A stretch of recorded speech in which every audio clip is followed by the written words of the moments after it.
I'm going to start with our moderator. Please welcome Peter Beinart. Peter, thank you so much for being here. Please welcome up. I'm going to just start with the director of the film, Jen Heck. Jen, thank you.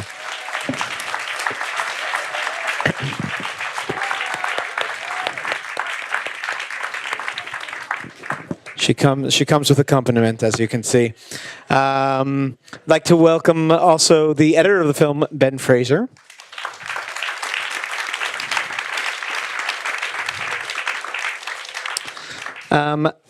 Also, to add another voice to this choir here, you've met him already, Obada Shtaya from OneVoice is joining us as well. Thank you, Obada. And to me, it was a really great surprise, and that's why I'm. There is one more, and I saved for last. Also, you'll recognize her, Viki Auslender, Viki from the film.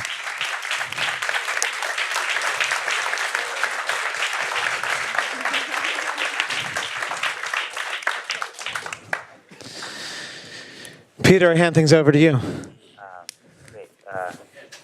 Well, thank you. It was really a privilege to watch this film, and I guess I'd start with Jen, accompanied by someone very adorable, Mary Lou. One of the things I thought as I was watching the film was that it was maybe more overtly a film about the Israeli-Palestinian conflict, but it seemed to me also very much a film about gender. And I just wondered, I wanted to hear you talk about how you thought about that as you were making the film, and maybe to talk a little bit about what you think the film says, not only about power dynamics vis-a-vis Jews and Palestinians, but also between men and women and how they intersect. I'm going to try to answer that because I don't sleep anymore, so I'm just going to do my best. But I think Viki can answer that too. Well, I think of the movie as a feminist love story, and it kind of became almost more of that for me. Like any film that you're making, particularly a documentary, like is very organic. So you go in with kind of an idea, and that's a North Star that leads you somewhere. But you have to be willing to just let it become what it's going to be, even if it's not a movie. You have to just follow it. And they kept saying, "What is this movie?" And I was like, "I don't know yet. We'll see." And we just followed something, and it became a love story between all these women, and something that it became very apparent to me that was only possible because it was these women, and also just women in general. So there's two different layers to that. These particular people are I'm very grateful to have them in my life, and I think that they made this possible. But also we had conversations that in some cases, I think only women can have. There were different expectations put on us, and that sort of enabled us to have conversations and to talk about things that things that aren't even in the movie, that we couldn't even put in the movie. Actually, more about gender really than about the politics of the conflict. Some of the most sensitive issues, were actually about gender and relationships and related back to sexism. For Lena, for example, the scenes that she wanted removed weren't the scenes that were about the conflict. So, and that's all I even want to say about that, because I took them out for a reason, to kind of protect her. But certainly that was a major issue, and maybe Viki can speak to it too. Do you want to speak to that particular question? Well, I think it's very apparent when, in the end, Lena is without the hijab. I think it's a very cool moment, because that's really tells you a lot about that movie, because it is about something that happens, okay? And her physical appearance is actually changing, because she's becoming, I think, more expressive physically also, because she gets her kind of you just see it in the movie, but in general, Lena is like this meteor. Also today, this awesome person that's actually really all over the place in a good sense. So yeah, I think gender is a really huge issue in this movie, and especially behind the scenes. I mean, us as friends and really good friends till this day. I mean, so.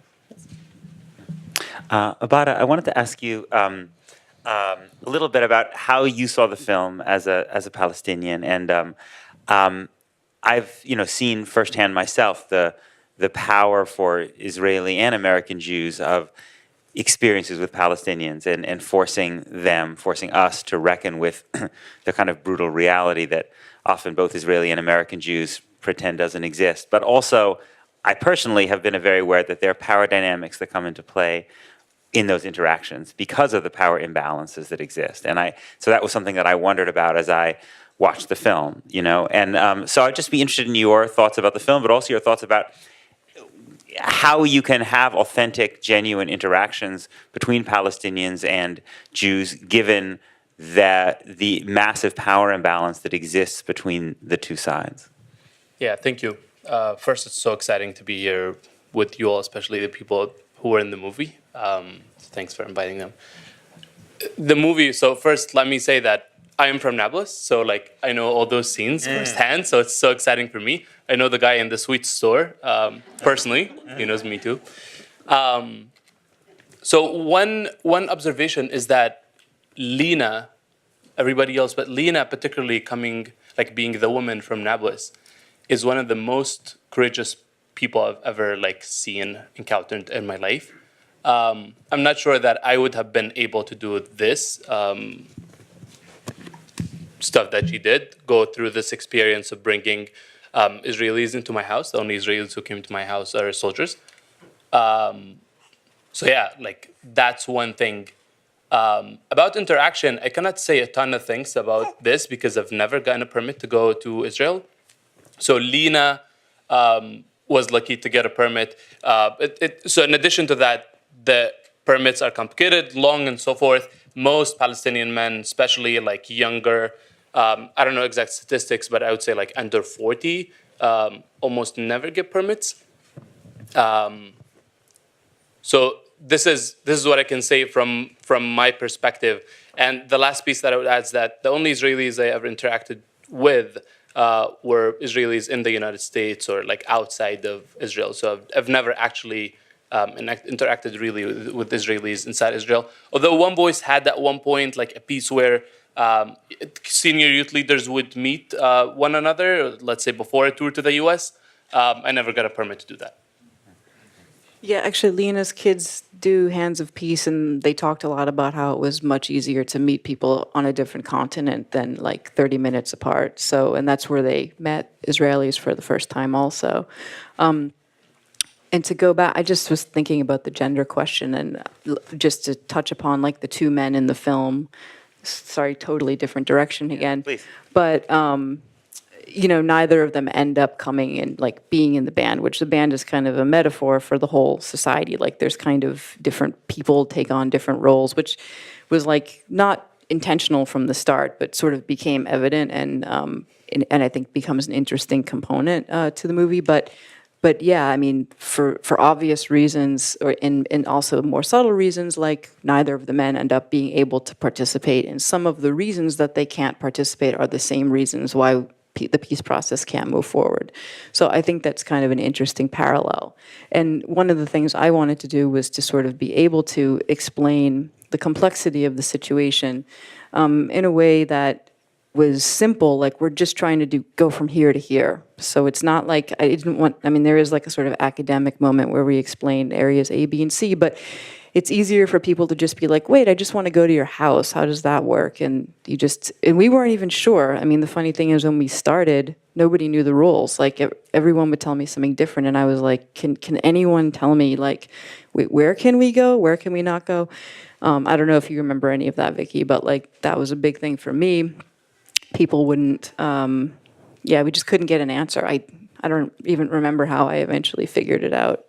But it's intentionally confusing, and a lot of people are afraid to cross the border, so they'll give you an answer that they think is right, but it's actually not right. And where the borders are between A, B, and C, also not always clear. I guess when you're entering Area A, there's always a checkpoint, but B and C, you can't really tell most of the time. So, at least in my experience.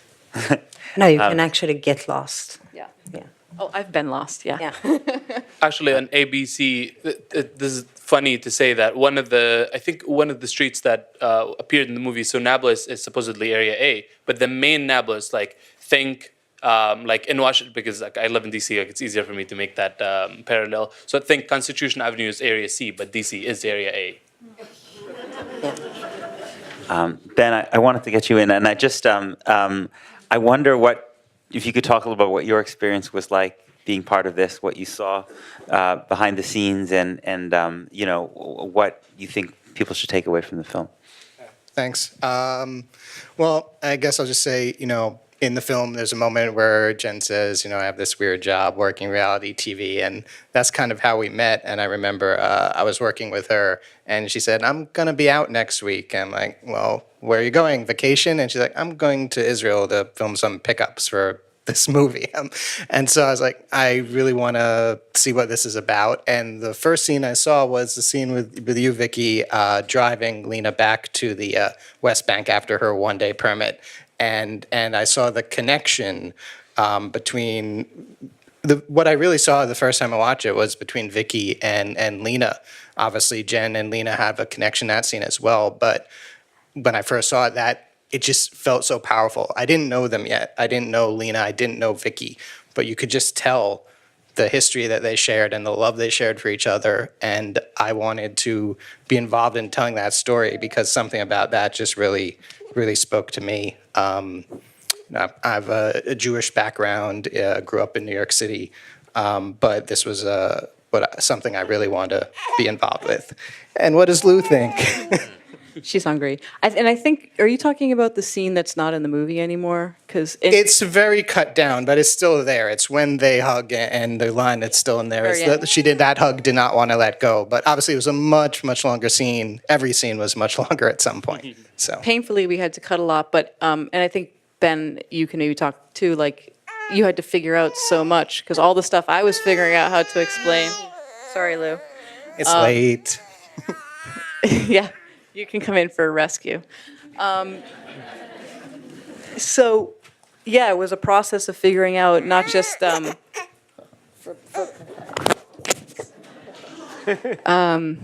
Lou. We tried figuring out, you know, what was going on, you know, in the politics that were sort of new to Ben, and also the feminist politics, which were for me like so nuanced and like, you know, for Ben, in some of the other, like our producer, everything, I would be like, no, this is why this scene has to stay because there's this lady thing going on, and they'd be like, I don't get it, like, but not Ben, you got it, you were not, so there was that. And then figuring out who our audience was, an American audience or a Middle Eastern audience. And so all these things, I don't know, you had to do a lot of figuring out on too. And I guess I would just circle back to your first question. Definitely when we were figuring out what this movie is, it always was going to be a feminist movie. That was no question. So definitely that. And I think also, you know, I think because this is other Israeli Film Festival, there's probably, I'd say our target audience was, you know, an American audience that may not know everything. You know, we have that infographic segment where we explain things, and maybe to some people it's like, no, duh. But we want to make it as accessible as possible. So hope we did. Viki, I wanted to ask you a little bit. I thought one of the narratives of the film that was most interesting to watch was your kind of what appeared to be your ideological transformation. I mean, it seemed like at the beginning of the movie, you more than Shlomit, for instance, kind of asserted your Zionism and talked about the, you know, your experience in the army as a formative, important experience. And then at the very end, we learned that you've actually declined military service. So I just wondered if you could just talk a little bit about that kind of journey that you went through. Yeah, well, that's the magic of movies, I think. It's a little bit more complex than it seems. I mean, we all grew up in learning certain narratives, and in Israel, I'm assuming the same in Nablus and the same in the States. You don't grow up just hearing one narrative, but you adopt a certain one, and then you take a certain path, and it's usually be the consensus. I mean, for me, it was finishing high school and joining the army, joining because it's mandatory, but doing it.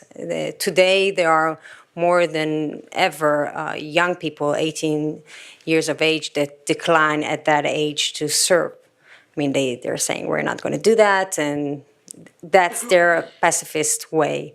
The point with the 2014 operation was a specific event that I think when you serve in the army in Israel and in the States, I mean, that you have a certain responsibility to do the right thing, even when you're wearing uniform. I'm still in reserves, even after 2014. I think maybe they gave me a promotion in some. I mean, after a certain while, you just get promoted. I mean, it's not like that. So. Yeah, I do still believe in the state. I mean, I want for the situation to be resolved. I want the occupation to be over. I want Israel to take its responsibilities and care for the people it offended and it still offends.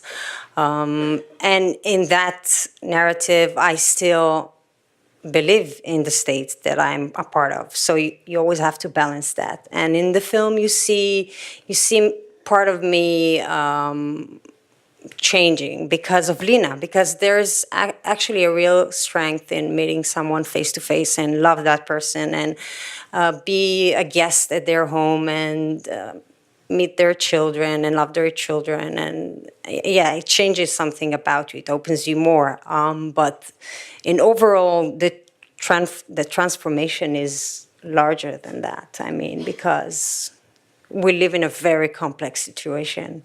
So you always try to balance it. I mean, when is it right? When is it wrong? When you have to stand in the Memorial Day horn, and when do you join the army? I mean, it's constant decisions. I think you decide in every situation. You decide all over again the way you should act.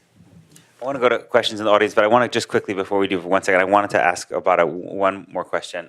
Because to me, one of the most intriguing figures in the film, and maybe Jen, you want to jump on this too, was Alhan. And I wanted to just ask your thoughts as a Palestinian. I mean, it seemed to me, this one from the outside might have thought she would have been the perfect bridge in this relationship, right, being a Palestinian citizen of Israel. And I thought it was telling that she actually is the person who ends up dropping out, that finds that it's, and I just wondered if maybe what your thoughts were on watching her role in the film, and then a little bit about the role of Palestinian citizens of Israel in this conflict. Yeah, from my perspective, I don't think that her role was average. So so there's a mix of politics there. There's like feminist politics, personal experience, like divorce, this and that, and then also her having like her personal politics. I would say that, and like from my experience again, an average Palestinian citizen of Israel will be closer to the Palestinian side than like neutral in a sense. I don't see Palestinian citizens of Israel being necessarily like a bridge. I know like their everyday life is a bridge, like being in the Knesset, but at the same time being Palestinian and so forth.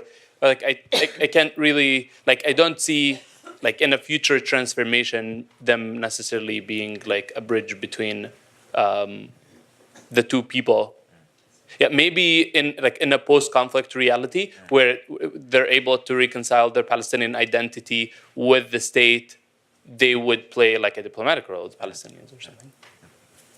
Did you want to say anything about, Jen, about her, the story? Maybe if you can give us any, to the degree you're able, kind of context and background for that. Yeah, I think Alhan, I mean, I hate to speak for people and I can't, and Alhan definitely speaks very emotionally about this. She wrote a whole letter to me actually and said that I should share it with like the world.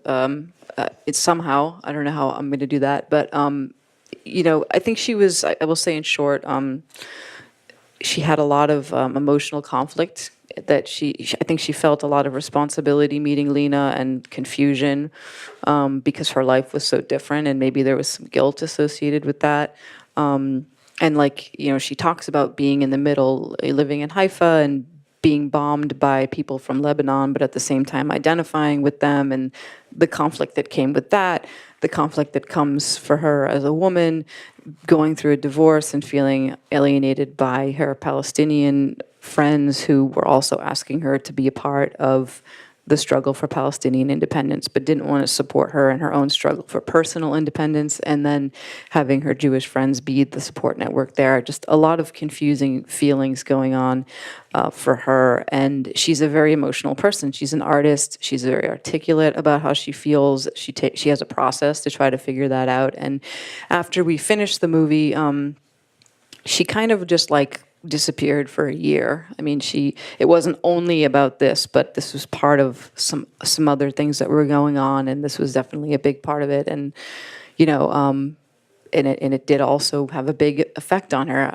I couldn't articulate exactly what that change was because I can't speak for her, but a lot of soul searching, and I think I can say it brought her closer to where she is as an artist and as a woman and as a feminist. I think it brought her closer to that place, but that's probably as much as I could say about it without speaking for her. So it was a catalyst, I would say.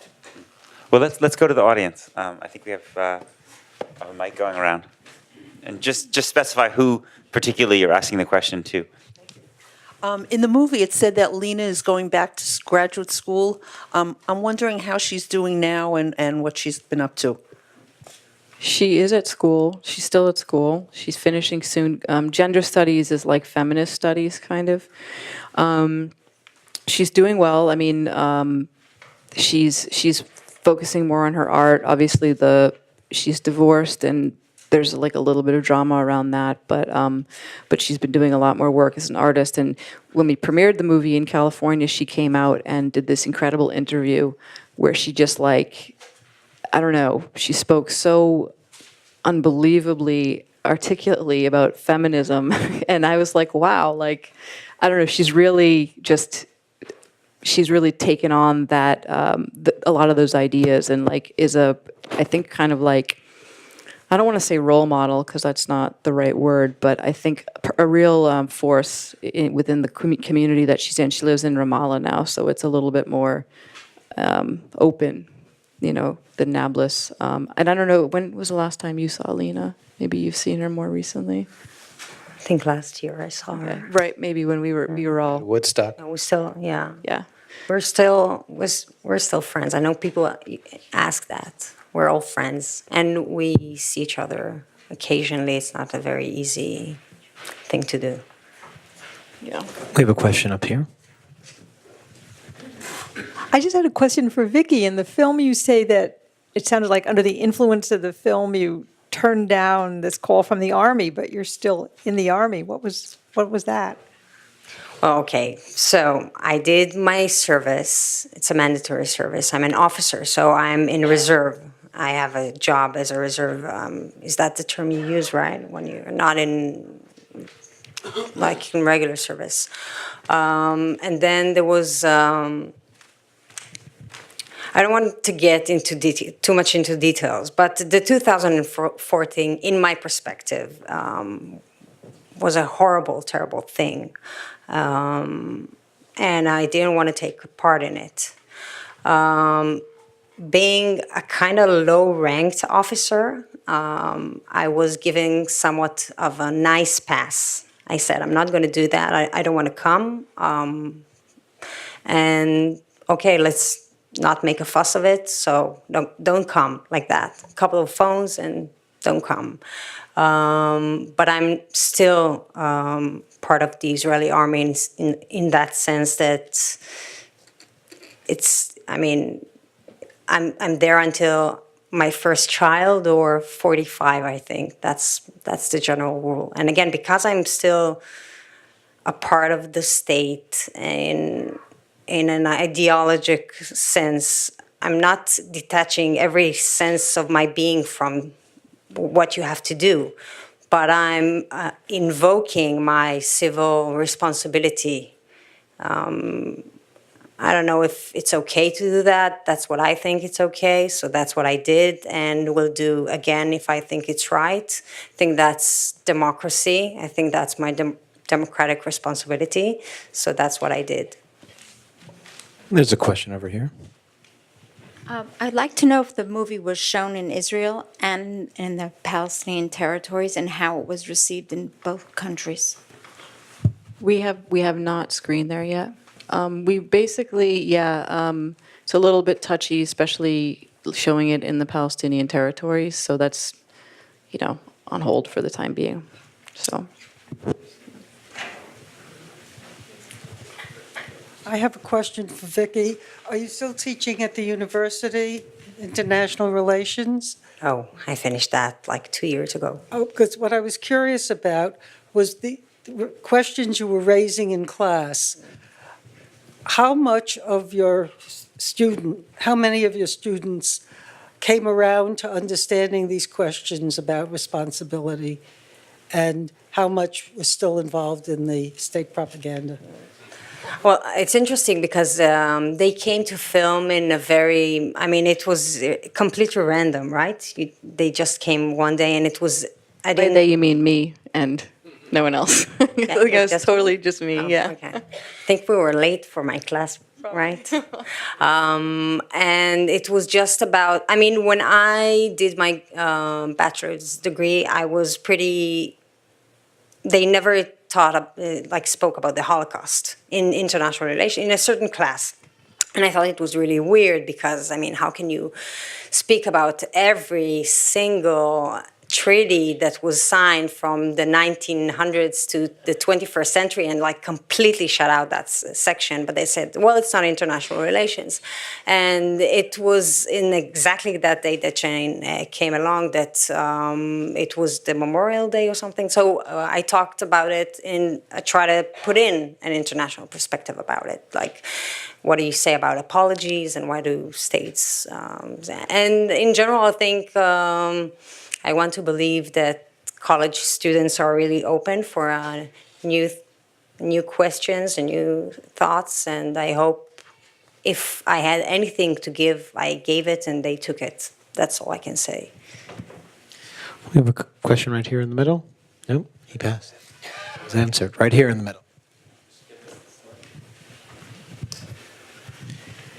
You obviously put yourself in a lot of dangerous, risky situations, and at least appeared from the film that mostly everything went very smoothly. Is that what happened, or were there difficult times that you didn't put into the movie? In particular, you were so noticeable having the camera there, filming the women walking in Ramallah and all, and I was just wondering how you were able to pull that off and not have things go badly. Well, part of it is because we were women. I think people just thought we were tourists or something. Sometimes we tried to be pretty discreet.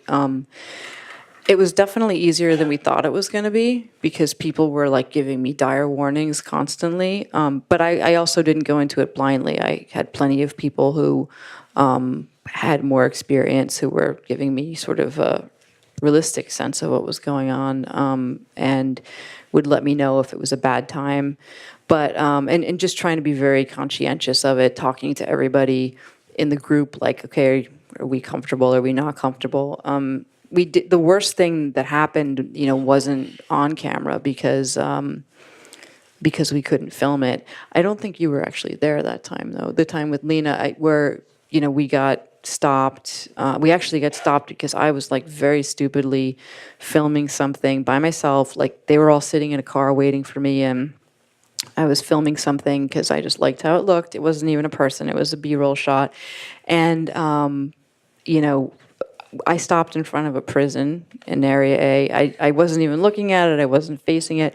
And I saw the guy with the machine gun crossing over to Lena, Palestinian Authority, and I saw her laughing, and I was like, I guess it's okay. I just kept going. I was like, I'm going to at least get the shot if we're going to get in trouble for this.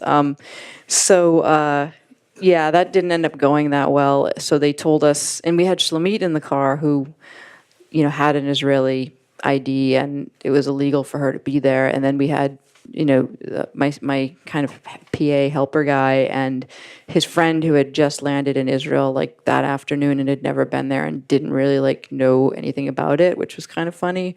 We were like, just bring your passport. We're just doing this quick thing tonight, and then we'll go back to Tel Aviv. So that poor kid, he was like 20. Anyway, they said, okay, we need you to do a U-turn, and you come with us. And we just like didn't do a U-turn. We just kept going, and we got we got Shlomit out of the car and with one of the other guys, and then we went back, and they were like, there were 5 of you in this car, and Lena was like, you scared them. They left forever. Ha ha ha. And I don't know. They just talked, and I was like, okay, she's kind of laughing still. So I thought I was going to go to jail that night, but they let us go. So that was bad.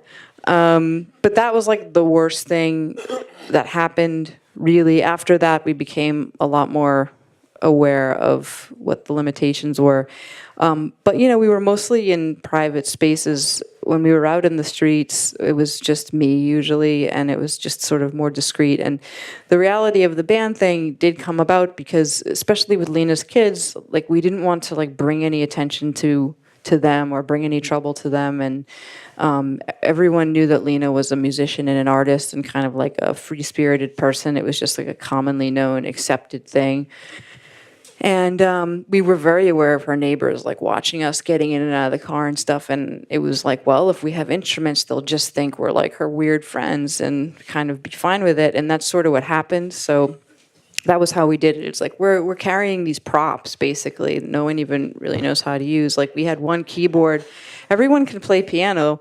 I mean, we really did try, but there was no like plug for the keyboard. I mean, I really tried, and that's not even in the movie because we had to cut so much, but I really tried to get the instruments and make it happen. And then it just, at a certain point, just became like a joke with us, but we did what we could. But yeah, that was kind of how we dealt with the danger. The band really was a decoy because people are looking at you and sizing you up. And, Shlomit when that thing happened where it's not in the movie anymore. There was a thing where we were at the Palestinian freedom thing, and people were really fascinated with her, and she doesn't really speak with too much of an accent, and I knew someone was going to ask her name at some point, and I had it already prepared in my head, and finally somebody asked her, and she completely froze, and I was like, Susie from New Jersey, and then she like became Susie from New Jersey for the rest of the movie, and there's actually a credit in the movie for Susie Ravid. So, that was kind of how you just always be one step ahead and try to deal with weird questions as they would come up. But we were very lucky, and I do think that part of the reason, and I don't know what you think, Viki, but I think part of the reason was because like there wasn't as much attention on us because we were like a bunch of like youngish ladies walking around. Like my camera wasn't that conspicuous, and we tried to not look like we were doing anything. At least I did, so. We have time for one last question over here. Thank you. First, congratulations. I thought it was a very moving film. A comment, an observation, and then my question. The parallelism between trying to form the band and that incredible shot of the piece of the guitar and strings broken, and there were like at least 2 shots like that. So the parallelism, obviously, between that and resolution of the larger conflict was really amazing to me. And what struck me as well is so different from an American, for example. There was a patience. I mean, if I was trying to form a band, I mean, there'd be deadlines. I'd be insane. There would just be, this has to happen or it's not going to happen. And there would have to be definite answers. It would have to concretize at some point. So my question is, and I assume you guys see the parallelism that I'm talking about. Where the conflict is concerned, politically speaking, is that patience, resignation, patience. I just think if we put women in charge, it would be better. I mean, that's part of what we tried to say at the end of the movie. So, but yes, as far as making the band and in dealing with any kind of craziness, I mean, like I said at the beginning, it's just very organic, and you have to put your expectations aside and just watch what's happening and accept it and let it take you where it's going. When you're dealing with an international political situation, maybe you don't have that luxury. So, but yeah, I mean, just let the ladies handle. I think we need a shot, and might be a little different. The conversations are different. I think, it wasn't such a premeditated film. I don't think you went in being like, we're going to do this, and this is going to happen. It was more, let's see where this takes us.